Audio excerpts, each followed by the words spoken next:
قسم اٹھائی کہ میں اپنی بہن کے پاس نہیں جاؤں گا، یعنی اس کے گھر نہیں جاؤں گا، اس کے مقام۔ ایک آدمی قسم اٹھا کے کہ آج میں روٹی نہیں کھاؤں گا، پھر وہ سرید کھا لیتا ہے۔ یہ اس دن کسی نے آدمی نے اپنی عورت کو طلاق دی، بعد میں اسے کہا میں نے تجھے طلاق دی تھی، آیا یہ دوسری طلاق واقع ہوگی یا کہ آدمی نے بہت بڑی قسم اٹھائی کہ میں اپنی بہن کے پاس نہیں جاؤں گا، یعنی اس کے گھر نہیں جاؤں گا، اس کے مقام میں نہیں جاؤں گا۔ اس بہن نے اپنا مکان گرا کر دوبارہ بنایا ہے، اب وہ بہن کے گھر گیا ہے تو آیا قسم ٹوٹ جائے گی یا کہ نہیں؟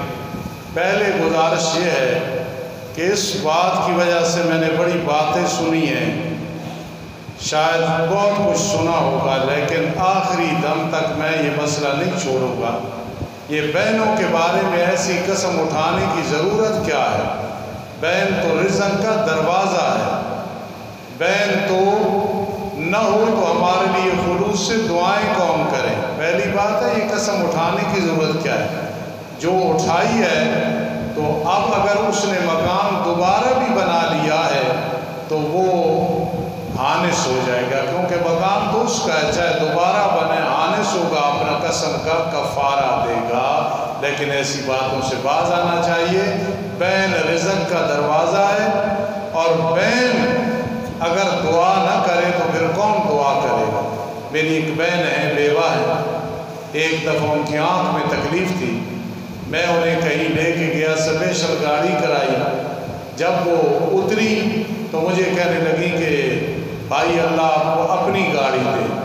حاجی منیر صاحب یقین کرنا، سارے ساتھی بیٹھے کہ 2 مہینے کے اندر مجھے اللہ نے اپنی گاڑی عطا فرما دی۔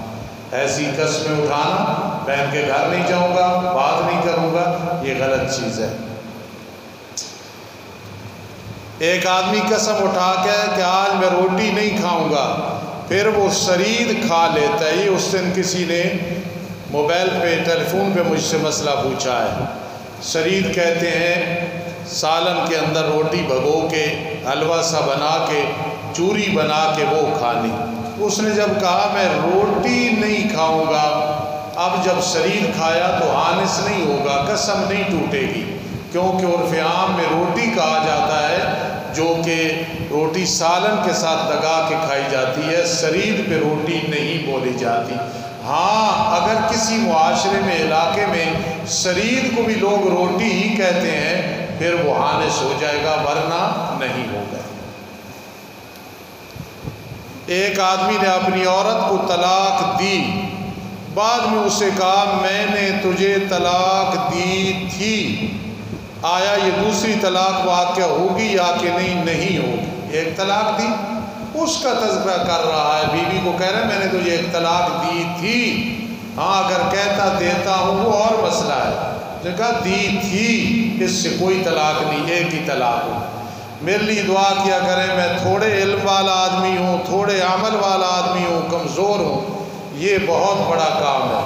ہر ہفتے میں جو مجھے اس پہ محنت کرنی پڑتی ہے یہ میرے اللہ کا فضل ہے، ورنہ میری طاقت نہیں ہے، اور یہ ہر ایک کے علم میں اضافہ ہوتا ہے، اللہ پاک میری قبر کا سامان بنا دے۔ ایک آدمی قسم اٹھاتا ہے کہ 10,000 روپے میرے ہاتھ میں ہیں، میں اسے خرچ نہیں کروں گا، پھر وہ اپنا قرض ادا کر دیتا ہے 10,000 سے، قسم ٹوٹ جائے گی یا کہ نہیں ٹوٹ جائے گی؟ کیونکہ جب اس نے خرچ کیا، چاہے اپنا خرچ تو ہو گیا، قرض اتارنا ہے اور قرض فرض ہوتا ہے، اس لیے ایسا آدمی جو کہتا ہے یہ 10,000 خدا کی قسم میں خرچ نہیں کروں گا، پھر اپنا قرض ادا کرتا ہے تو وہ حانس ہو جائے گا، قسم اس کی ٹوٹ جائے گی۔ کئی لوگ یزید کو گالیاں دیتے ہیں، آپ کا اس کے بارے میں کیا خیال ہے؟ کیونکہ آپ کی زندگی گزر گئی دین پڑھاتے ہوئے، ہمیں آپ کے مسئلے پر یقین ہوتا ہے۔ بھائی میں تو علماء دیوبند کا قائل ہوں، ان کی تحقیقات، ان کی باتوں کو مانتا ہوں، حضرت قاضی شمس الدین علیہ رحمت وغیرہ سب کی تحقیقات پہ ہمیں یقین ہے۔ یزید کے بارے میں علماء دیوبند کا نظریہ یہ ہے کہ اس کے بارے سکوت اختیار کرو، نہ لعنت اللہ کہو نہ رضی اللہ کہو۔ میرا اپنا عقیدہ یہ ہے آگے جس کی تحقیق ہے، جس کے پیچھے چلے، میں اس کے بارے میں سکوت رکھتا ہوں۔ ہاں اب سننا، 1000 یزیدوں، چلو 1,00,000 یزیدوں، 1,00,000 حضرت حسین رضی اللہ کی جتی پہ قربان کرنے کے لیے تیار ہیں۔ حضرت حسین اور حسن رضی اللہ تعالیٰ عنہما سیدہ شباب اہل الجنہ۔ اللہ ہمیں قیامت کے دن حسنین کریمین کے غلاموں اور خادموں میں کھڑا کرے، یہ میرا مسلک ہے۔ پوچھا ہے تو میں نے بتا دیا، اللہ پاک توفیق نصیب فرمائے۔ الحمدللہ رب العالمین والعاقبۃ للمتقین والصلاۃ والسلام علی رسول محمد وآلہ واصحابہ اجمعین۔ اللہ بہت سارے لوگ بیمار ہیں، شفا عطا فرما دے، بے اولاد ہیں اولاد عطا فرما دے، بچوں بچیوں کے رشتے نہیں ہو رہے، اللہ آسانیاں پیدا فرما دے۔